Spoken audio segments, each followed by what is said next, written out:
கும்பகோணம் அருகே சுவாமிமலையில் தமிழக வெற்றிக் கழகத்தின் தலைவரும் முன்னணி நடிகருமான விஜயின் 50வது பிறந்தநாளை முன்னிட்டு சுவாமிமலை சுவாமிநாத சுவாமி திருக்கோவில் தங்கரதம் உலா நடைபெற்றது.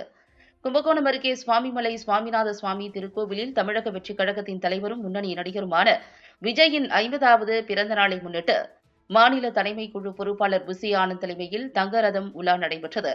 இதில் பாலசுப்பிரமணிய சுவாமி விசேஷ பட்டு வஸ்திரம், மலர் மாலைகள் சூடி மின் விளக்குகளால் அலங்கரிக்கப்பட்ட தங்க ரதத்தில் எழுந்தருள திருக்கோவில் பிரகாரத்தில் தங்கரத உலா சிறப்பாக நடைபெற்றது.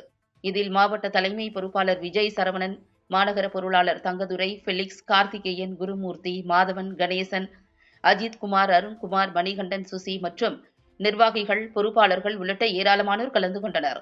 நிகழ்ச்சிக்கான ஏற்பாடுகளை எம்ஜிஆர் தீபன் சிறப்பாக செய்திருந்தார். தொடர்ந்து பக்தர்களுக்கு அன்னதானம் வழங்கப்பட்டது.